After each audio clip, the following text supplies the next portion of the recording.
최근에 새로 나온 한국 영화 화이 괴물을 삼킨 아이라는 게 있습니다. 모티브가 간단했어요. 1998년에 5명의 범죄자가 한 아이를 유괴했습니다. 아이를 죽이느냐 살리냐 놓고 실랑이를 벌이다 그 아이를 기르기도 합니다. 그 아이 화이는 이렇게 해서 5명을 아버지라 부르며 자랐는데 자기 또래의 다른 평범한 아이들과는 달리 학교 생활하지 못하고 범죄자인 아버지들로부터 범죄 기술을 배우며 성장합니다. 화이는 그저 아버지가 여기고 순응할 뿐이에요. 내용은 화이가 아버지만큼 강해지기를 바라는 석태가 그 범죄자들의 리더인데 어느 날 범죄 현장으로 화이를 끌어들입니다. 영화 포스터에 그렇게 나와요. 아버지, 왜 절 키우신 거예요? 아버지도 다 괴물인데 너도 괴물이 돼야지. 그 문구들처럼 살인사건을 목격한 증인을 아버지들은 화이에게 처리하라고 합니다. 화이가 처리하지 못하자 아버지들이 그것을 알고 그를 죽입니다. 그리고 화이는 죽은 사람이 자기의 친아버지라는 걸 알게 돼요. 그리고 엄마마저 위험하다는 걸 알게 됩니다. 그리고는 포스터 문구처럼 부르짖는 인생이 시작이 됩니다. 그러나 결국 엄마도 석태의 손에 죽습니다. 그 석태를 향해서 총을 겨누는 화이를 놓고 석태가 이야기합니다.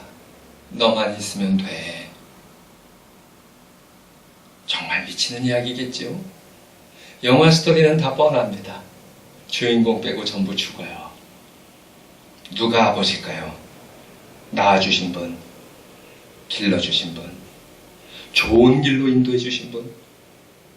누구는 이른바 좋은 부모 만나서 호의호식하고 평생을 즐기는 인생을 산다고 하고, 누구는 부모의 얼굴도 모르는 채 성장합니다.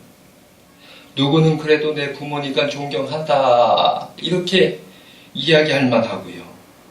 또 누구는 부모니까 말을 못하고 평생 속 썩으며 삽니다. 또 누구는 효자 소리 듣고요. 또 누구는 정말 부모와 자식 간에 둘도 없는 원수처럼 사는 것도 봅니다. 정통적으로 교회도 신약 성경의 시대로부터 자신의 신앙을 길러준 분을 향해서 영적 아버지라고 불렀습니다.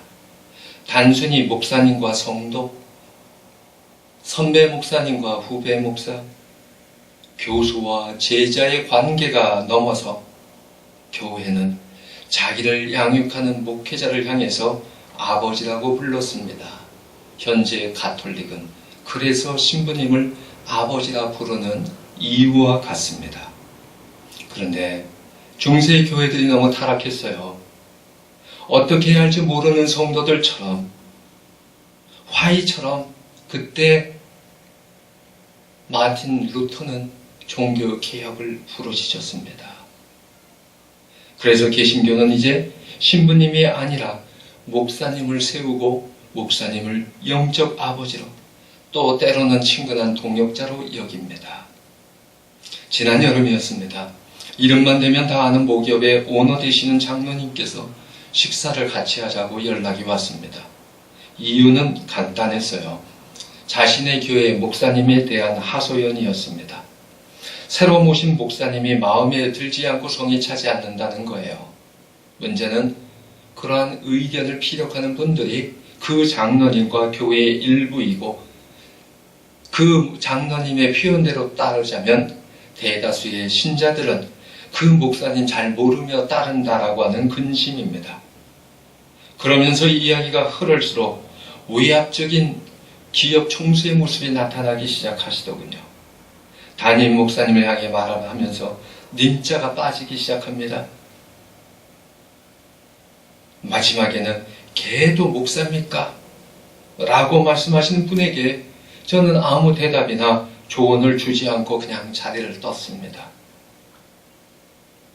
또 어느 교회는 목사님의 말씀이라고 하면 절대 순종한다고, 그러다 보니까는 객관적으로 나타난 사실까지 부정하면서 사회를 향해서 욕하고 분노를 폭발하는 사람들, 공중파 뉴스에 나온 것도 우리는 보았습니다. 저는 제가 쓴 책에서 그런 이야기를 했어요. 평신도에게 무슨 죄가 있습니까?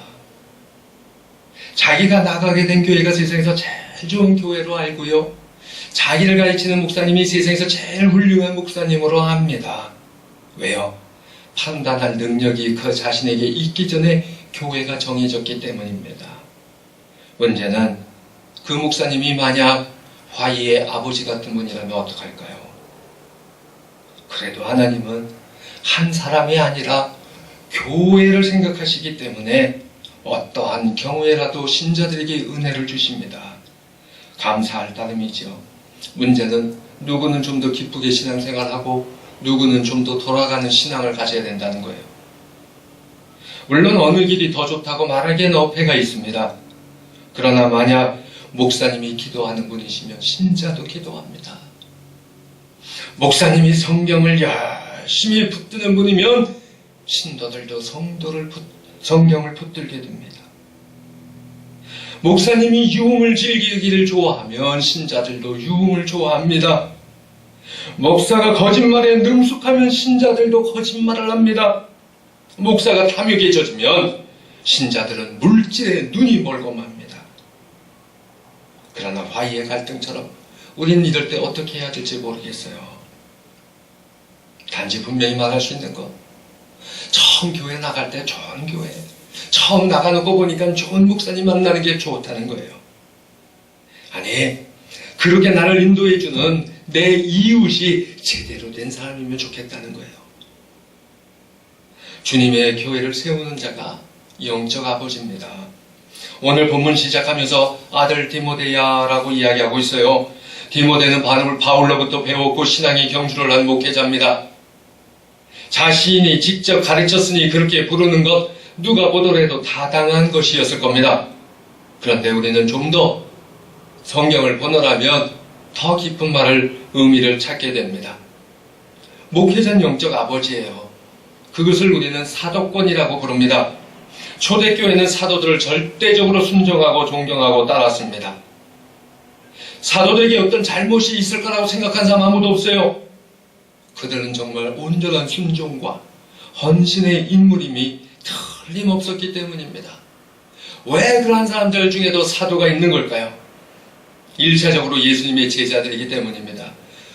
수많은 무리 가운데에서 특별히 예수님께서 지목하고 양육하시고 기르신 선택된 제자들이었어요. 그래서 목회자의 권위는 예수님으로부터 시작이 돼요. 구약의 제사장이 아니에요. 죄를 대신해서 용서해주고 빌어주는 자가 아니라 우리를 용서하여 주신 예수님 아래서는 다 같은 형제자매인데 그럼에도 불구하고 가장 예수님 잘 알고 그렇게 살고 그렇게 가르칠 수 있는 자들 인정하고 교회가 따랐다는 겁니다. 바울도 그와 같은 사도의 권위를 주장했고 교회는 수용했습니다. 그러한 바울에게 배운 자 디모데, 또 그 배운 자에게 배우는 사람, 또 그 사람에게 다시금 배우는 사람, 그렇게 해서 목회자로 안수받고 세움받은 자들을 우리는 오늘날 목사님이라고 부릅니다. 그러한 목사님을 향해서 특별히 존중하고 순종하며 따르라고 배우는 것, 성경에서부터 초대교회로서부터 내려오는 권위를 가지고 있습니다. 바울은 로마서 13장 7절에서 세상 권위에 대해서 이야기할 때 그래요. 모든 곳에서 모든 자에게 줄 것을 주는데 조세 받을 자에겐 조세를 바치고 관세 받을 자에겐 관세를 바치고 두려워할 자를 두려워하고 존경할 자를 존경하라고 그랬습니다. 세상 권세자들에게 순종하고 존경할 자, 존경할 위치와 존경을 받을 만한 자격이 있는 자들에게 존경하라는 말씀이에요. 이 말씀은 비단 세상의 권력자만을 향해서 하는 것이 아니라 교회에서도 같습니다. 특별히 교회 목회자를 향해서도 같습니다. 로마서 12장 10절에서는 교회와 직분과 질서에 대해 말하면서 형제를 사랑하고 서로 우애하고 존경하기를 서로 먼저 하며라고 이야기하고 계셔요. 단지 목회자만이 아니라 모든 교회들이 서로 존경하라는 거예요. 그러한 차원에서 목회자에 대한 적절한 존경은 말씀에 근거한 바른 신앙입니다. 하지만 오늘날 종교개혁 이후 이른바 만인사제설이라고 하는 단어를 아는 일부 신자들은 목사나 평신도나 다 똑같은데 뭐가 다르냐 하면서 목사의 권위에 순종하기를 거부합니다. 왜 그런 현상이 일어날까요? 또 어떤 사람 그런 가운데서도 열심히 순종합니다. 사유는 여러 가지예요. 구약의 개념에 따라서 그래야 복받는다고도 하고, 사회적 질서에 따라서 그렇게 하는 게 맞다고 하기도 하고, 또 대다수는 교회 통념이라고 합니다. 무엇이 옳은 걸까요? 아니, 더 나아가서 어떤 사람들은 목사님 비난하면 벌 받는다고 그래요. 저도 그렇게 됐으면 좋겠어요. 네. 하지만 성경이 무엇을 말하는 것일까요? 선한 싸움에 경주하는 자가 영적 아버지입니다.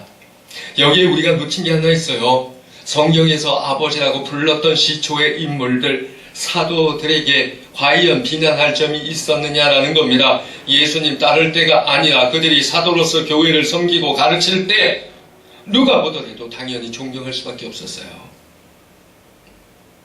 기독교가 로마의 박해를 받았던 시기에, 특별히 4세기 초반에 지금의 터키 지역의 어느 쪽은 예수님 믿으면 순교하고 죽는다는 거 다들 알아요.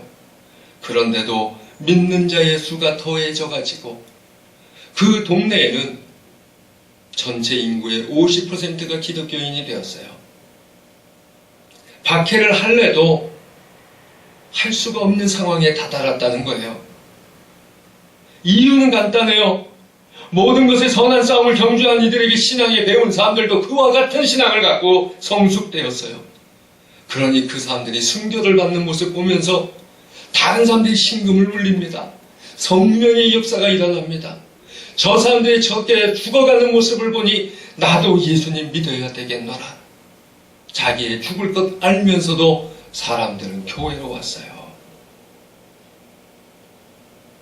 오늘의 본문에서 바울은 18절 후반부에 아들 디모데를 향하여 선한 싸움을 싸우며라고 이야기합니다. 선한 싸움은 예수님을 위하여 싸워야 선한 싸움이에요. 그리고 선한 싸움은 방법에서도 선해야 합니다. 그것이 19절의 믿음과 착한 양심을 가지라라고 하는 말씀에 있어요. 다른 신앙을 따르려는 상황, 어떤 이들이 그릇된 신앙의 길로 가려는 상황에서 목회자는 급박한 상황을 인식하고 바른 신앙, 바른 믿음을 가져야 한다는 거예요. 그래서 선한 싸움을 경주할 수 있다는 겁니다. 그 신앙은 착한 양심과 함께 가야 합니다. 믿기는 하지만 인간이니까 누구나 실수할 수 있어요. 그런데 양심을 버리고 그러한 말을 사용한다고 하면 어떻게 될까요? 다시 말해서 디모데에게는 착한 양심을 지킴으로 믿음을 지킬 수 있다라고 바울은 말씀하고 있어요. 믿음과 행동, 확신과 양심, 지적인 것과 도덕적인 것은 신앙과 밀접해서 떨어질래야 떨어질 수 없는 관계라는 겁니다. 왜냐하면 하나님의 진리는 언제나 우리로 하여금 윤리적인 요구 상황과 그러한 상황에 맞닥뜨리게 하고 있기 때문입니다. 예수님께서 자신의 말씀이 가지는 권위와 그 파괴력 때문에 놀라하는 유대인들을 바라보며 요한복음 7장에서 말씀하셨어요. 예수께서 대답하여 이르시되 내 교훈은 내 것이 아니요 나를 보내신 이의 것이니라. 사람이 하나님의 뜻을 행하려 하면 이 교훈이 하나님께로부터 왔는지 내가 스스로 말함인지 알리라. 스스로 말하는 자는 자기 영광을 구하되 보내신 이의 영광을 구하는 자는 참되니 그 속에 불의가 없느니라. 자기 욕심 채우려는 것인지 하나님으로부터 나오는 것인지 정직해야 바른 길이 보인다는 말씀이에요. 그래서 칼뱅은 아예 선언했습니다. 나쁜 양심은 모든 이단의 어머니다. 파산된 자는 권징의 대상이에요. 이단이 무엇인가요? 하나님의 뜻을 행하고 싶다면 하나님께부터 나오는 교훈인지 아닌지 살펴보아야 하는데 자기 것으로 채우는 것, 불의 가운데 살겠다 작정했을 때 진리를 억누르고 막가파처럼 나가는 이들이야말로 이단이라는 거예요. 로마서 1장 18절은 그렇기에 하나님의 진리가 불의로 진리를 막는 사람들의 모든 경건하지 않음과 불의에 대하여 하늘로부터 나타나나니 라고 말씀하고 있어요. 하나님의 것과 사람의 것은 처음 시작할 땐 비슷해 보여요. 아니 중간까지도 다 같아 보여요. 그러나 그 끝이 필경 다르다는 겁니다. 하나님으로부터 왔는지 정직한 반문의 행함이 바로 발견의 열쇠입니다. 순종이야말로 확신의 열쇠입니다. 따라서 양심의 소리 듣지 않고 고백하지 않는 죄, 처리되지 않은 죄를 품고 살면 우리의 믿음은 오래갈 수 없습니다. 양심에 무감각해지면 위험한 상태에 놓이게 되고 마귀의 속임에 노출이 되고 맙니다. 스스로를 속이지 마십시오. 하나님은 만월의 여김을 받지 아니하십니다. 어떤 빛보다 밝으시기 때문에 그림자조차 없으신 하나님이시라고 성경은 말씀하고 있어요. 본문 20절에 후메네오와 알렉산더가 나옵니다. 19절에서 그들을 믿음에 파산된 자라고 하고 있어요. 그 인물이 누구인지 정확히 알 수는 없습니다. 그러나 본문에 보면은 분명한 건 그들은 양심을 저버린 사람들이라는 거죠. 자기의 욕심을 채우기 위해서 바른 믿음을 떠난 사람들이었습니다. 다른 서신서들이 보면은 이단들에 대해서 특정한 어떠한 그룹을 이야기하지 이토록 이름을 지목해서 내는 거 흔치 않습니다. 그걸 본다면 이들의 이름은 아마도 적어도 목회자처럼 영향력이 큰 사람이었거나 목회자였을 것입니다.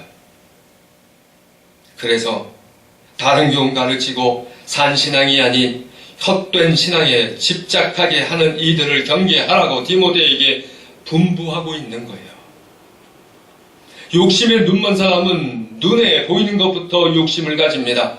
그래서 현세의 것에 집착하게 됩니다. 영적인 소망이 사라지게 됩니다. 부활도 지나갔다고 선언합니다. 후메네오와 알렉산더가 그러한 자라는 겁니다. 절대적인 것은 아닐지라도 처음에는 충실한 하나님의 사람이었다가 갈수록 완강한 불순종의 노예가 되어서 진리로부터 멀어지고 사역을 망치는 사람들 얼마든지 볼 수 있습니다. 이러한 상황, 바울은 그 심각성과 급박한 전쟁의 상황임을 영적으로 보고 20절에 내가 사탄에 내어준 것은 이라고 말씀하고 있습니다. 출교시켰다는 거예요. 교회의 처벌은 권징입니다. 그것은 당사자에게 다시금 그러한 죄를 반복하거나 영원히 그 자리에 머물러지 말라는 교정의 목적이고, 다른 신자들에게는 바른 신앙을 정확히 가르쳐주고 미혹되지 않게 하려는 의도에서 권징을 합니다. 중세기 교회의 이른바 성직자들은 다는 아닐지라도 거의 모든 자들과 거의 모든 부분에서 욕심에 자기를 양심을 내어버렸습니다. 단순히 사도권으로는 신뢰할 수 없는 도덕적 영적 파경의 수준에 다다랐습니다. 그 가운데 신자들은 바른 신앙에 갈급하고 헤맵니다. 또 어떤 사람들은 그 신앙을 그대로 답습해서 동일한 형태의 잘못된 신앙에 무감각해지고 빠져들었습니다. 죽은 신앙, 형식적인 예배와 교회, 하나님을 찾는다 하지만 실상은 하나님과 멀어지는 이들을 향해 종교개혁은 일어났습니다. 모든 사람이 하나님 앞에 다 똑같습니다. 그럼에도 불구하고 루터도 목회자를 교회에서 세우도록 했습니다. 교우들을 바른 신앙으로 인도하고 양육하고 하나님을 만나도록 하는 자, 목회자로 세우라고 했습니다. 이에 따라서 서로의 자리와 직분은 하나님으로부터 온 다른 것이기 때문에 서로가 받아들이고 순종하고 목회자를 세웁니다. 그래서 목회자를 존경하고 순종하고 따르라고 합니다. 그게 내가 살 길이요, 그게 내가 하나님을 만날 지름길이기 때문입니다.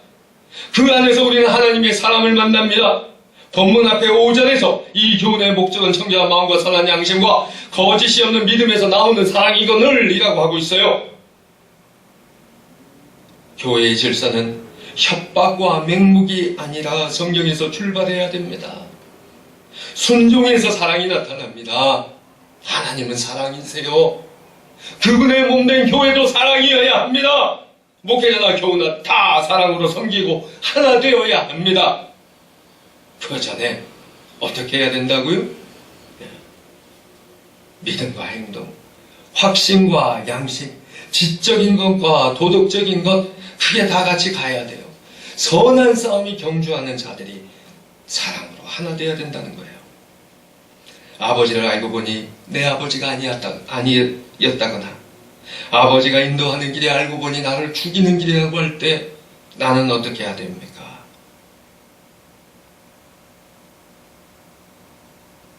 적어도 이 교회는 바른 교회입니다.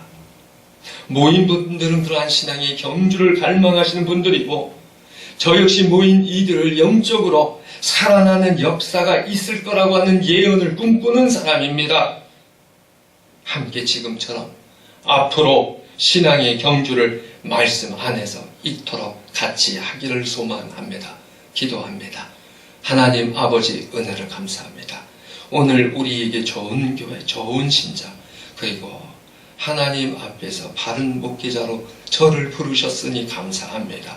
서로가 사랑하며 선한 싸움이 경주하는 자들 되게 하시고 하나님의 몸된 교회가 사랑으로 나타날 수 있도록 주여 도와주옵소서. 예수님의 이름으로 기도합니다. 아멘.